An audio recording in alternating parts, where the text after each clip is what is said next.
Welcome to Impact and Influence, the podcast for current and emerging leaders to build on leadership capability, sustainability, and purpose. This series opens the door to what's possible to build a life in leadership by design, not by default. Impact and Influence is proudly brought to you by Flick It Over, an industry-leading forms provider and e-signature platform built for real estate. Flick It Over is an office-wide solution for sales, property management and operations that delivers noticeable efficiency and a seamless client signing experience via email and SMS. Unleash the power of SMS and get documents back 60% faster with Flick It Over. Welcome back to another series of Impact and Influence. This podcast is about sharing inspiring stories and lessons learned and real insights from authentic leaders and humans. And the gentleman I have with us today, Matthew Makin, is probably one of the most authentic and inspiring leaders that I've met. Hey, Matt, how are you? Hello, Carls. I'm good. How are you? Fantastic. Always a curiosity and appetite for, how do I get better? And it's been a ride, right? So I want to go right back. So it's going to be a good one today. Want to go back, Matt. Firstly, where in the world are you located? Where's your offices? So in Victoria, we've got Sunbury and the Macedon Ranges centred in Gisborne. Probably 45 minutes from CBD of Melbourne. Yep. An area that's growing and expanding. Two very different marketplaces though. So could you talk to us about the two offers? How far apart are they? And what do the demographics and market look like in each core market? Yeah, lovely. So about 15-minute drive from each down the main highway.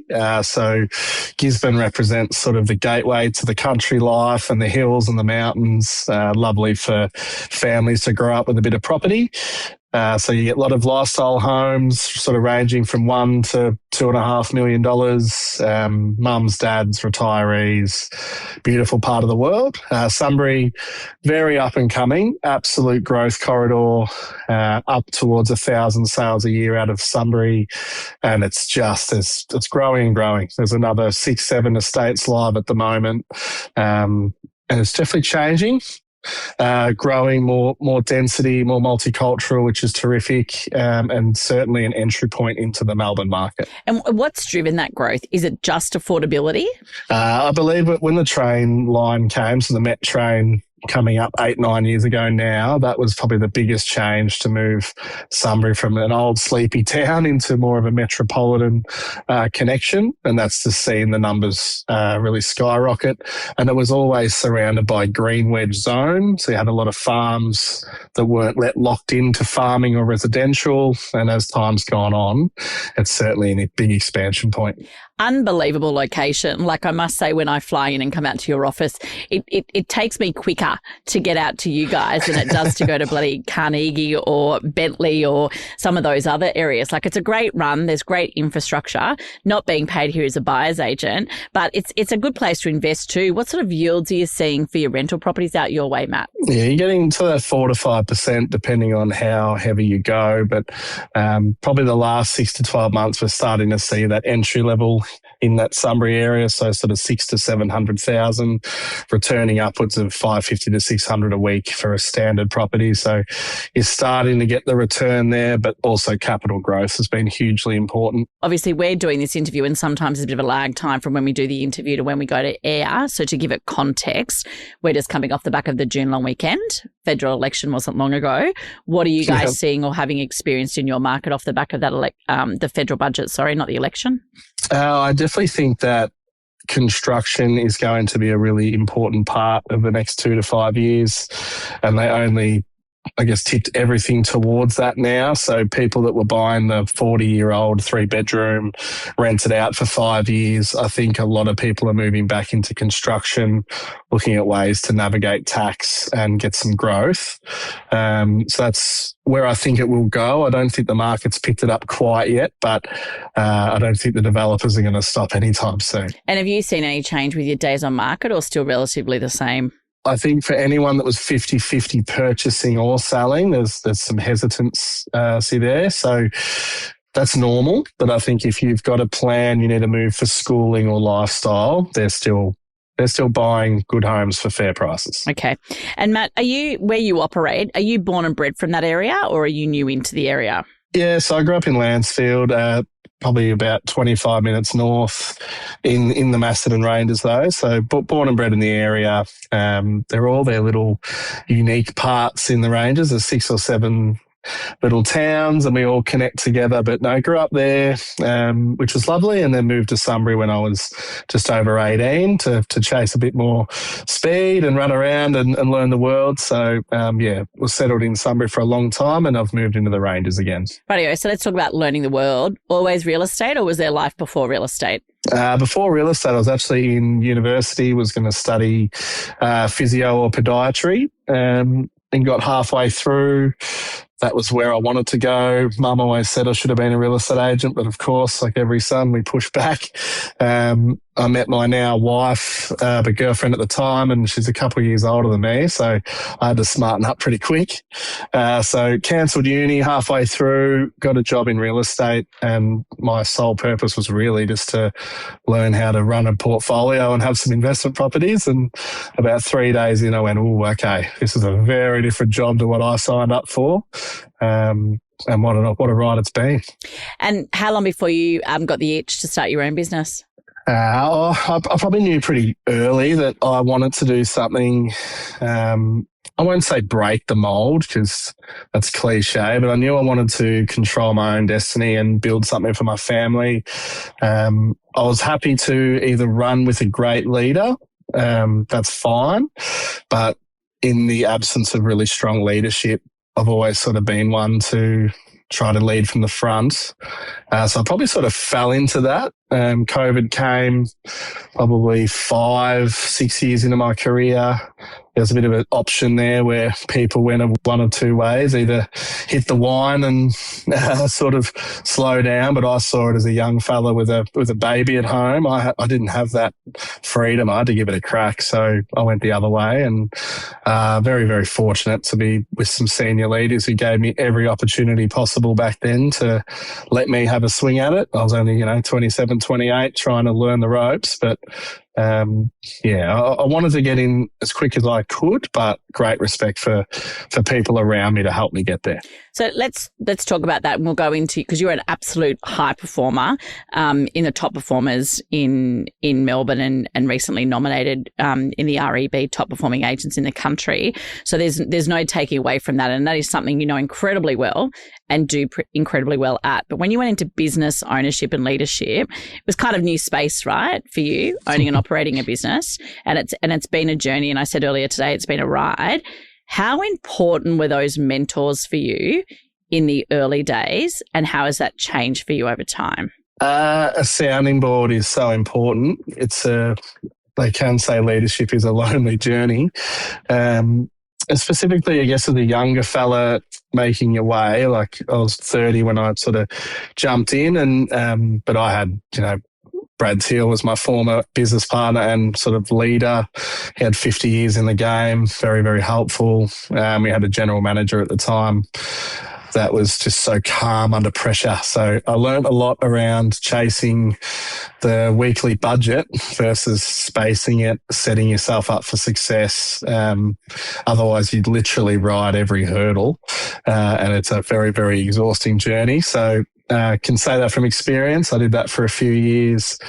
But I think what they did well, and they always have, is very silent about it, but I reckon they backed me and they knew I would make decisions well. They wouldn't always be the right decision, but I'd make my decision-making process, I think, is pretty good in analysing and interpreting, and then we just gave it everything we had, which in the end worked. You're a deep thinker, Matt. Like, you're really, like, there's a sales side of you that, reacts quickly, moves quickly to be competitive. But then, what I've found working with you over the last couple of years is you're a very deep thinker, and you're very considered, and you go away and reflect and understand it's about the long game, and not being reactive to things. How has that served you well, but what have you learnt about that? Oh, I think you learn by failure, and very quickly you learn what not to do. I think there's so many... Is there an example of that resonates for you in leadership? I think, it's probably consistent through my start of real estate as well. Just, I'm quite competitive and tenacious. No. Like I like to win, but my biggest joy is I want everyone to win. So I don't want it all to be about me. Like, I want the team to win. I'm not too worried if competitors win. Like, there's so much room for everyone, but we want to win our side. And probably just understanding that the people around you in leadership, it's so different to sales. Like, you need to be calm. And probably my biggest working was to get consistent with my energy. Well, if I'm fired up, I'm pretty red hot, and I do it my way, and I'm pretty up and about. But leadership doesn't work that way. You need to be considered, controlled. So it probably sped me up maybe 5 or 10 years versus have fun in your 20s, learn in your 30s. I was all in my 20s. I tried everything I could. Didn't want to wish it away, but I wanted to make sure in my early 30s I was going somewhere. And for me, it was just being super consistent without being too open and vulnerable, if that makes sense. What does better look like for you in leadership? I think, consistency, but also the ability to find margins and gaps where maybe you wouldn't even be looking. So in our sessions, Kyle's, it's lifting the rock up, seeing what's under there, and understanding that it's not all about sales, or it's not all about how many properties you lease. Leadership in business is just, it probably couldn't comprehend how different it was to being a standalone superstar salesperson. Much better job for me. Like, I love it, but it's all in. But I think getting better is just, how can you lead by example so that people around you can fulfill what they want to achieve? That's when you know you're leading well. If you're just there to get 30 sales a month and run the numbers out, that's great, but it will have an expiry date, I believe. I think if you can get others to operate around you, so when you're doing your mission, they're doing theirs, that's success in our business. It's a long game, isn't it? Like, it's not something you can master and get quick or the right, all the time. But I think when you talk about long game, and I look about what, you've implemented and changed in the business, it's picking those priorities and reducing the noise and concentrating on the gaps. You know how you said earlier, it's like finding the gaps, like gaps in competency, gaps in process, gaps in market. Talk to me a little bit more about that, because you've implemented a shit ton of stuff in the last sort of 6 months. And I can say that now. I've got my own podcast. I used to have to say, sorry, can I swear? Now I can say whatever I want within reason. That's not going to damage my brand. But, when we talk about all the stuff that you've rolled out, what are the things that have had an impact and a play in technology first? Yep.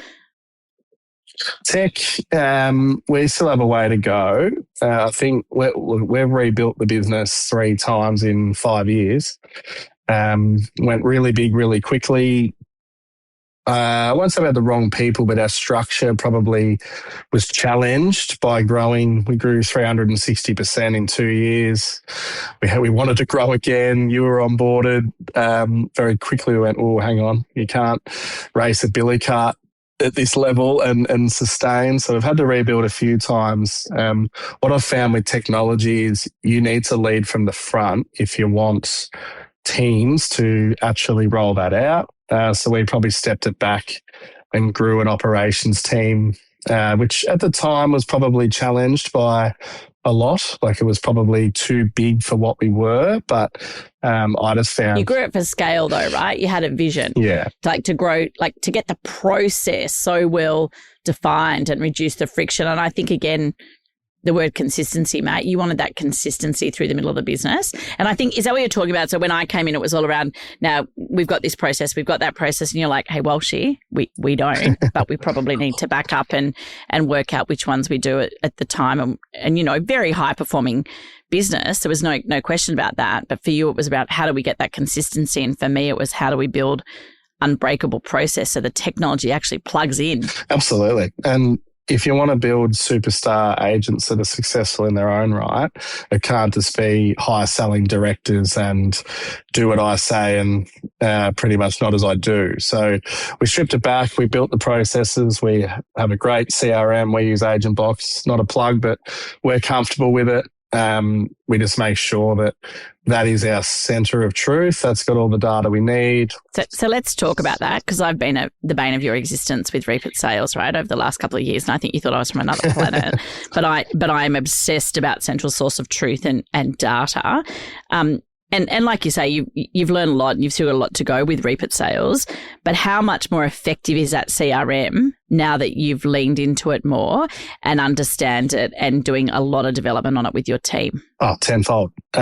We had a process which worked for me in an EBU that once we scaled it at our largest point of a sales team, we had 16. We were probably doing it 10 different ways across 16. The way appraisals were recorded to listing presentations, all the fundamentals, which respectfully in my head or my EBU's head, we knew it. But at scale, like you need the system to be right. So paired it back, got the categories. Yeah. And I think there's a big difference between, so for those listening that don't know Matt overly well, so sort of Matt and Jace are the two lead performing agents, and there's a lot of, talent coming through. But like you said, you knew what you had to do because you're a seasoned agent. But how do we get consistent client experience, and how do we know what lever to pull with respect to training or development or accountability if we don't know what their conversion rate is, if we don't know where their fee sits or their days on market? So we've talked about leadership and technology. Let's talk about leadership in people. Mm-hmm. I'm going to drop that on your lap. Love it. What advice would you give to a younger Matt Makin and advice to our listeners? I take everything very personally, and I wouldn't say, for me, I actually think it worked, but you can't fix everyone's problems, and you can't live people's lives for them. I mean that with total respect. I think our job is to amplify and give people opportunity. It's probably where I have changed, like amplify them, give them every opportunity. I don't mind if you're 18 years old or you're 75 years old. It's try to get people in their right zones and give them a chance to win. But as a leader, that's the role. It's not whether or not they've heard you or they've delivered every single time. You just need to give them the opportunity and it's theirs to grab. So if I look back to when I was young and probably, still pretty young, but tenacious and learning, they would just be so far out of my way that I almost was offended. As a youngster, I was like, oh, why aren't you getting around me? But if you ever had a chat to them, they're like, well, we're not worried about you. You're doing well. Just run for the hills, Matt. I'm like, all right. And that's not our journey. Yeah, and that's for me to conquer. So that took me some reasoning and some time. Probably feedback for me 5 years ago was that was going to be one of my biggest hurdles. I meet a person, I want them to be so successful, but I probably wanted it for them more than they did. Each person. Do you know what, Matt? That is so incredibly important, right? And I think, sorry to interrupt you, but we can't take out what nature puts in is the first thing. Yep. And secondly, if they don't have the purpose, the why, or the drive, it doesn't matter what you do. Yeah.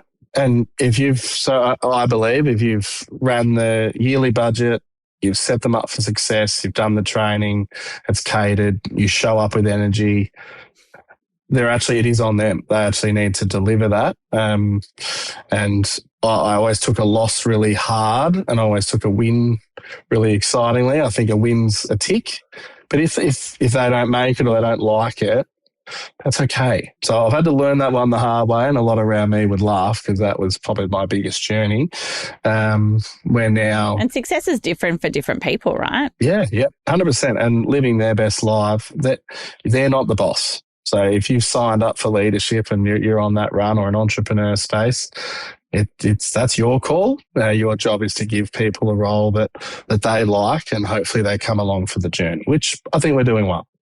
So Matt, when you talk about, we've spoken about technology, we've spoken a little bit about leadership.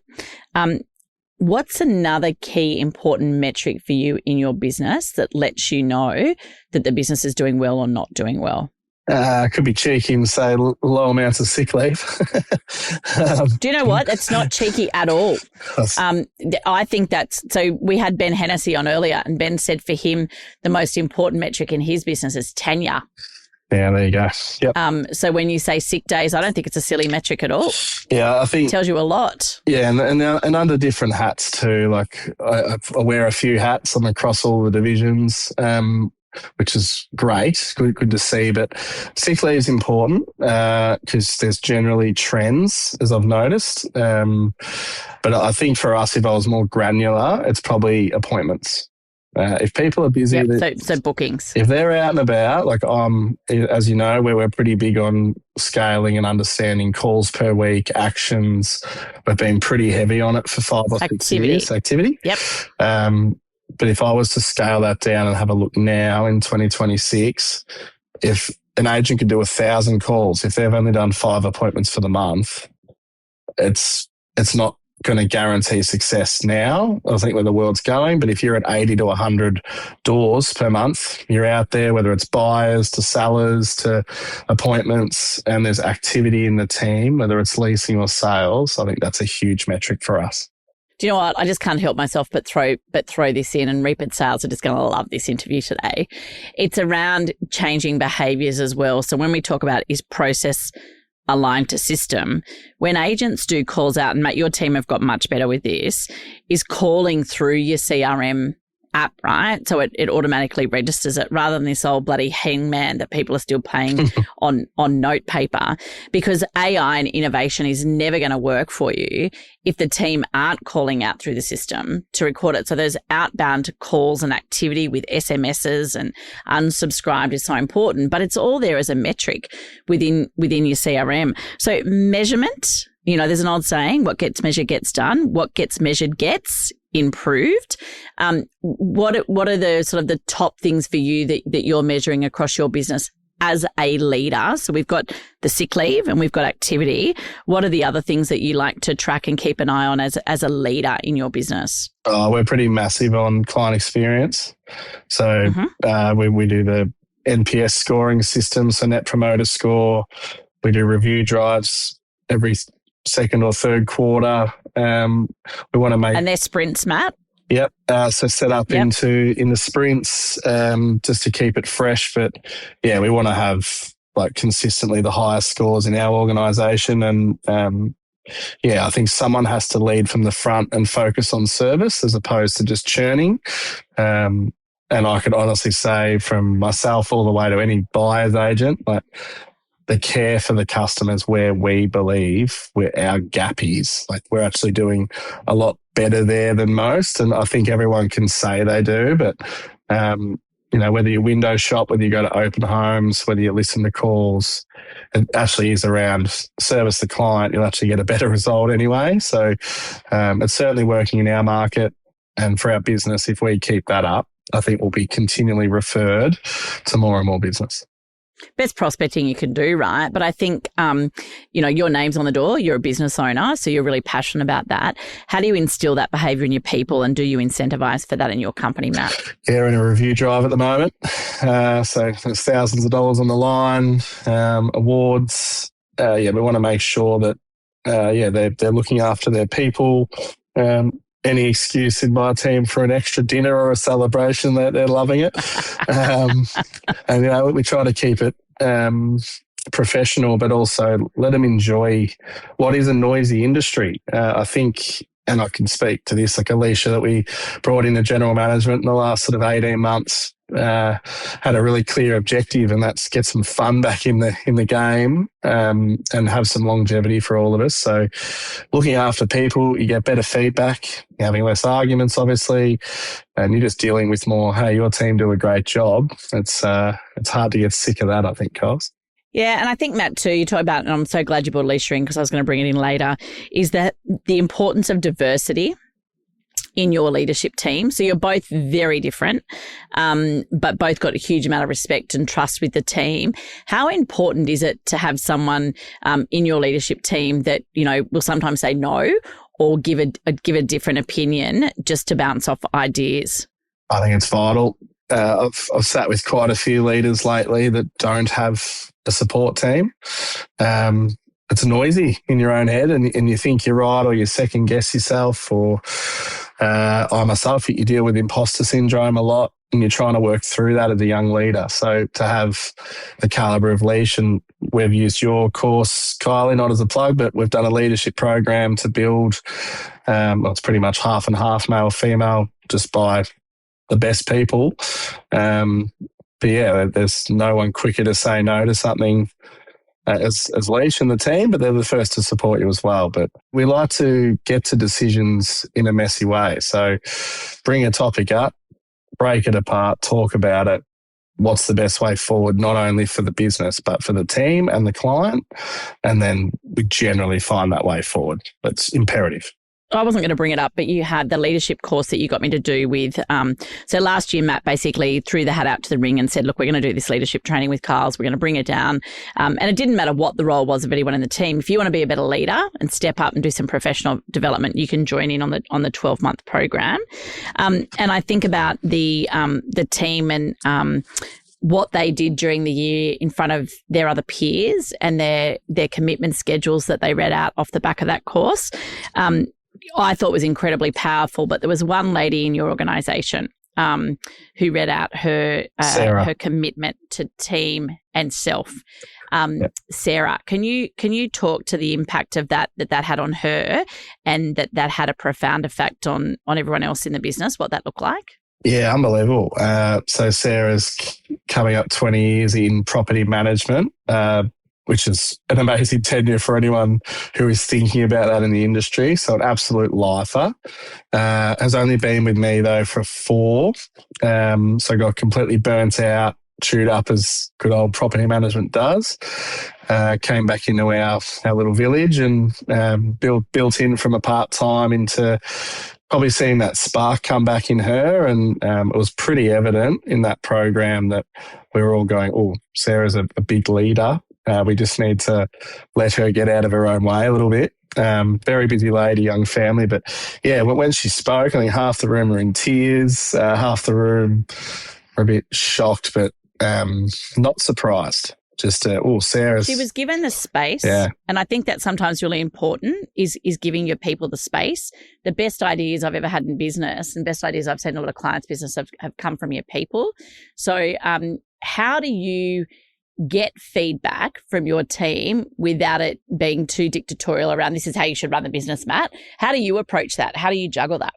I'm a heart on my sleeve sort of person, so I'm pretty much let's open up a pretty direct conversation and get into it. I like to do it a lot more one-on-one or small group, not at a boardroom. Like go to lunch, have a chat, go for a walk.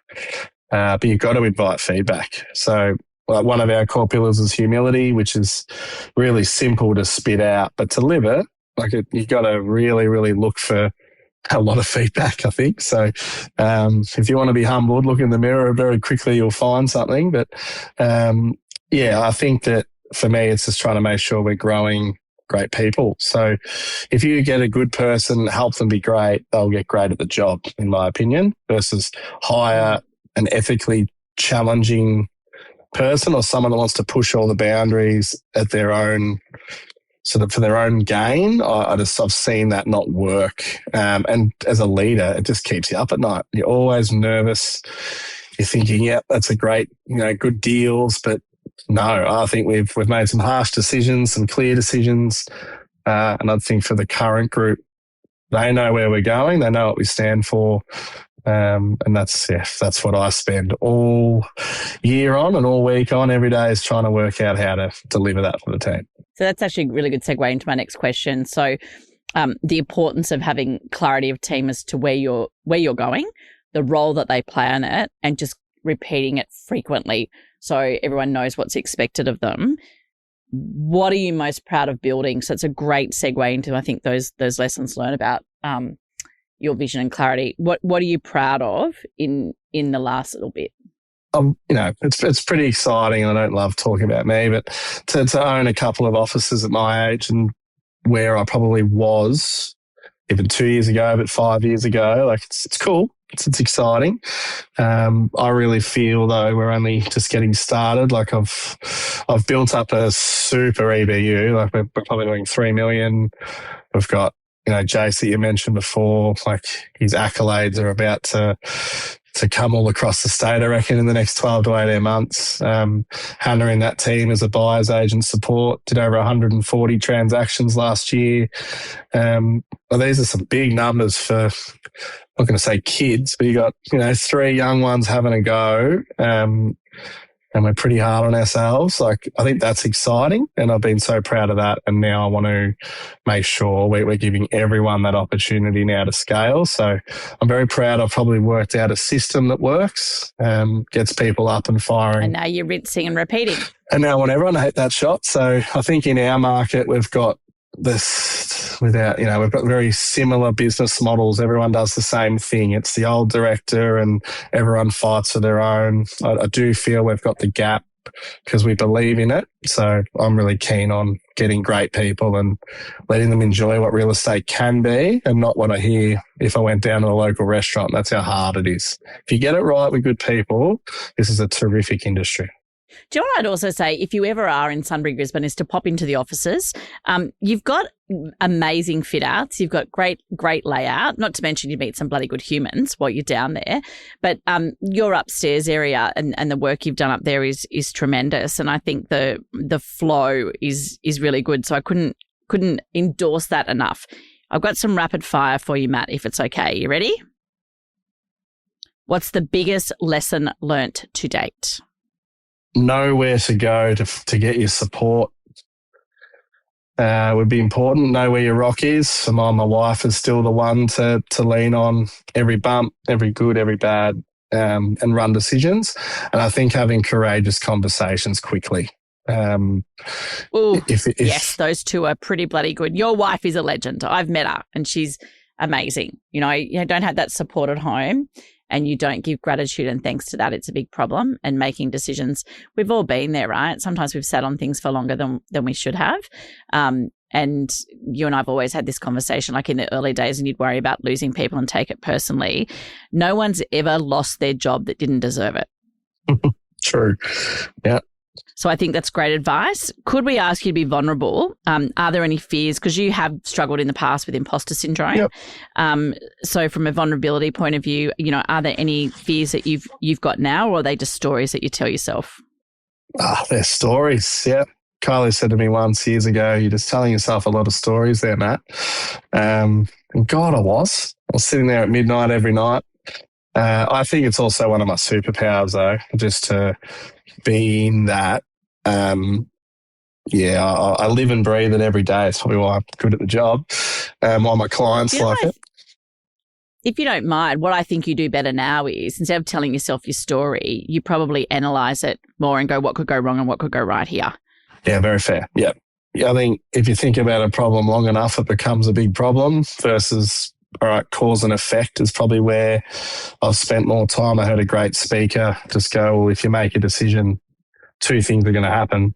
But if you don't make any decisions and worry about them, you're just jogging on the spot. So I think for me, it was just getting over being a leader and stop telling yourself stories, lead, do the job, be effective, and just letting go. You've actually just got to let go and let people do their work. Nothing kills a person more than regret. So I think that analogy of, try, you might fail, but you also might have a crack. Don't try and you will definitely fail. You know what? It's a really interesting, there's a lot of really good stuff online at the moment around perspective and perception. And I think that's something that as leaders, we should probably lean into a little bit more as well, just to differentiate between the storytelling and looking at it from another angle and finding a solution. Has there been a life-changing event or moment for you, Matt, that's defined who you are as a leader? Yeah, a few. I think that I always backed myself as a leader, even in sporting days. But I think real estate-wise, when you build something and it's not exactly going great, but it's big, like we loved it, but we had to change it. That was a great learning curve of big at all costs versus getting it efficient. So I had to very quickly understand I had to change some personnel culturally. I had to lead a better example. I wasn't going to do that from behind a desk. So I had to go and live the values. So we put 6 months into value planning. I learned and understood what my proposition to the business was. It wasn't just, here's a whole bunch of GCI. I actually had to show the vision, which maybe I looked past to previous directors to go, oh, wow, like they did it for 40, 50 years, and you just have that instant support and respect. I had to build that overnight. So probably just turning from someone that you would go, oh, yep, I work for him, to what I hope is, hey, cool, I get to work for him. He gives me opportunity. But I'm not blinded by that. You make one wrong move and you're back under pressure. So just trying to stay super consistent. So what I heard there was sometimes you've got to shrink to grow. Yep. Which will challenge the ego. Yep. Show, and not just show is coaching, but show up. Like present leadership is so incredibly important. Yep. And the difference between management and leadership was also great to learn and understand there is absolutely roles for both, but there's different times where you need to pull that trigger. You never get it right all the time, but if you've got a really clear pathway and people know what you're trying to do, I think people value that. It's really interesting though, isn't it? Because I hear lots of people say all the time, I'm a blue sky thinker, Cars. I'm the entrepreneur. I don't manage that. The general manager does that or the CEO does that. And I'm like, you come in and you shit all over everything and have brain explosions and leave. That's not leadership either.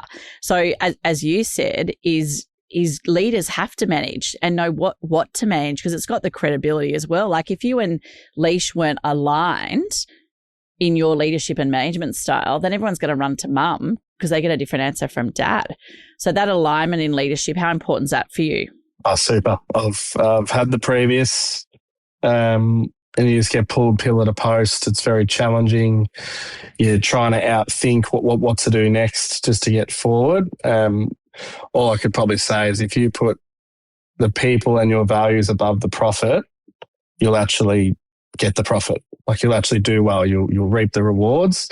If you make short-term decisions to get liked by the room, that won't work. From experience, they're not here to really like you. They want to be rewarded and valued. Had to learn that one as well. And there's still moments where, you drift in and out. As a selling director, you jump back in, you sell 20 homes. How great is that? You get a good boost, but it's the ability that everyone plays such a key role to what a culture is. So it doesn't matter whether you're leasing, sales, reception, front of house, like everyone plays a key role, and it's sometimes the people that you give less credit to that control the room, and they're the ones that are either saying good things or not. So alignment is amazing, and even though you challenge each other, I think we'd be pretty quick to back each other when we're not in the room as well. So and that does stem down through our teams. I think having EBUs, so effective business units that have their own leaders and departments, is probably been also another great move for us to decentralize a little bit. Everyone takes on ownership of what we're doing. If you've seen Sarah in her last meeting, Kylie, we've been so proud. She drove the group, which is now giving more space for the likes of Alicia and I to spend more time in other areas. So that's what we're here to try to do, is keep that growth mindset and make decisions effectively. She's just a bloody superstar, that girl, honestly. Matt, I think something that, if it's okay, I've seen you struggle with over the years is, it's that who I'm friends with and who I'm not friends with. And leaders in our industry really struggle with but because they're mates or they're friends. I always say, you don't have to be liked or likable. You just have to be respected, have influence and have credibility in your team to know that you've got their back and it's safe. What was the aha moment or aha moments for you on that one? I think having crucial conversations. I left them too long, especially if I liked them, and then you'd have one and you had all these things in your mind of what you thought was going to happen, and then half the time they either opted out anyway and never wanted to do what you asked them, or probably in a positive sense, they actually were almost waiting for you to establish the boundary and lead. They can feel it, right? Yeah, genuine. If you feel it, they feel it. And high performers thrive from feedback. and accountability. But it is hard, guys, if you're listening and you're a leader, particularly if you're a sales agent. I've had more leaders as sales agents say to me, oh, Kaz, I find it so hard to have a difficult conversation. I'm like, just pretend you're in a lounge room and you're going to give a vendor some bad news and you say the market doesn't share our enthusiasm on price. How would you approach that? You'd ask the owner, why do you think the property hasn't sold? Just like you'd say to your people, Matt, tell me how we got here. How do you see it? Why do you think this isn't working? So for leaders who are sales agents, the best advice I can give you, and what I've seen work incredibly well for Matt, is ask more questions. Yeah, question based. And that leadership style has you've gone from a real dictatorial leadership to a completely different leadership style. And I'm so incredibly proud of you for that. And you should be proud of yourself for that. But how do you raise your game now? What's next for Matt in your leadership journey and in your business? I think that's where I'm putting my energy into success. So success for me next is scale. I think where I want to go and what I want to do for this region is to make sure that the people with me get their opportunities to grow at the right time. But we want to get bigger, louder, more consistent. So you're so ready. I can feel it. Yeah, it's been a great 12 months in, you learn a lot about yourself, don't you? And I read a great thing. I was trying to think who said it, but every 6 months you look back at yourself and think how silly you were in a funny way, but you just keep rebuilding. And I think everyone will go through stages. And I sat with a guy who works at Woodards as well last week. I was so lucky. He does a great job. His name's Starvey, and gave me a couple of little points that would have been just off the cuff for him. But I went, oh, wow, he's really going for it. And that just made me go, all right, what can I do next? What's the gap? Great business. Yeah, ripper business. Great business. If you could shift one thing about our industry and how they operate, what would it be? I would focus, if people could just focus on service, I think it would change the perception of the industry.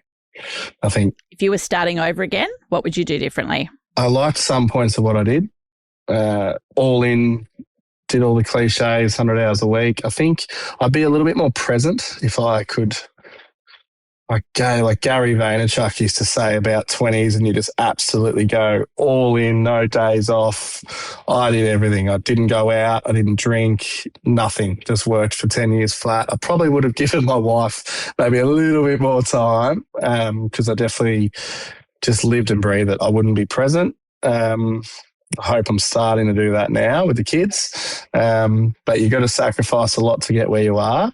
And probably just, if I wrote myself a note as I used to, I'd just slow down to speed up a little bit. I'd just get a bit more planned. I didn't have to do everything in a month. I'm the sort of character that if someone goes, let's bring in tech, I'm like, let's do it today, not let's do it over 3 months. And so probably just learning that there's a category for projects, there's a category for your day-to-day tasks, and there's a beautiful bucket of family and health and wealth, which you still should probably spend a bit of time in. But I did what I had to do and what I thought was right. You build yourself, so no regrets, just understanding. I'm 33 now, so I've got a fair way to go to try to catch and do what I want to do. But yeah, if you work hard and you're young, for anyone listening and my team as well, just have a crack and it's all in front of you. So Matt, probably one thing I'd like to finish on with you, and I haven't done this with anybody else before, but I know how incredibly important your wife and your kids are, not to say that your team's not, but so I'm so happy to see you spending more time on your health and your family, because you've given so much to the other bucket for such a long period of time. How incredibly important is it for you to share your vision and where you want to go with your partner at home? Really good. I got told years ago, someone told me you should keep things and don't put the pressure on your partner. And I tried that for a little bit, but you build, I think if you're in real estate or property, it's not a job. You're either all in or you're not. I made a pretty conscious decision after our first child to, like, Kim knew all the sales and it was exciting as a young kid, but you get to a point where it's like, oh, well done, honey, you did your job.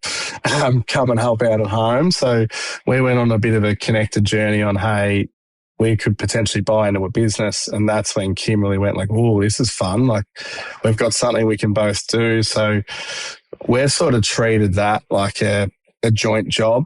Like, she's a full-time mum. That's the hardest job you're going to get. I get to go. It sure is. I get to go to work and I spend time with the kids, and I'm probably need to get back to work. But no, I think it's super important. Just connected on the journey. You've got to make some tough calls. But if you're not aligned at home, and you have moments, but if you're not aligned, it's impossible. So I went down the line of, all right, well, I won't make a call that we don't both agree on. She's not softly spoken. If she believes in something, Kim's going to tell me, and I really respect her for that. And she's smart cookie, so she'll aim me in the right directions. And that's why I'm just so lucky to have. I've got 2 kids that humble you very fast and keep you grounded. And my wife would have to be my biggest supporter. So she's pushing me to get as far as I want to go. But I think she'd be quite content if I took 6 months off as well. So at the moment, we're driven to work as a business and as a team, and my wife's in that. And then ideally look after our extended family into the future and try to set them up. That'd be the goal. We've made some. Well, you're 33, so the 6 months will come, Teller. The 6 months will come when you can go to Italy for 6 months. I think it's so incredibly powerful.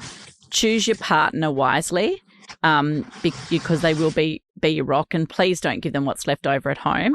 And please, invest in your health, guys. It's so incredibly important. Matt, finish for us. What are you reading or listening to at the moment that will help me on my leadership journey? Oh, it's a great podcast that you're doing, Kyle's. I'll throw that in there. Oh, nice plug. Thank you, Matthew Makin. I'm just all things at the moment with mindset and intention. I'm trying to spend a lot of time in, I guess, processing is probably where I'm spending my learning at the moment, just on decision-making and financials. And we run a pretty big training business, as you know, Kyle, so we're always doing the sales stuff, but just trying to make sure I can find some competitive advantages for teams. Like, we've got some really big things hopefully about to happen, and I want to make sure our business is ready for that, because when we hard launch it, we want to be pretty excited. Just trying to keep semi-inspirational things in my field. I've probably cut a lot of negativity out. I'm just focusing on what's a win, how can we win. I'm just keeping in that field. I love it. Free up the future of energy vampires in your life. 100%.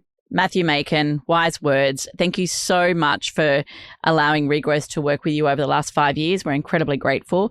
Congratulations on what you've achieved, and we are so excited about what's to come. Thank you, Kyle. Look forward to it. Thanks for joining us on this episode of Impact and Influence. Click follow to get notified about future episodes. Leaving a review helps others find the podcast. And to learn more about our courses, our study tours, conferences, keynote topics and our services, or how simply we might be able to help support you in taking you to places you never thought possible, please visit regrowthkyliewalsh.com.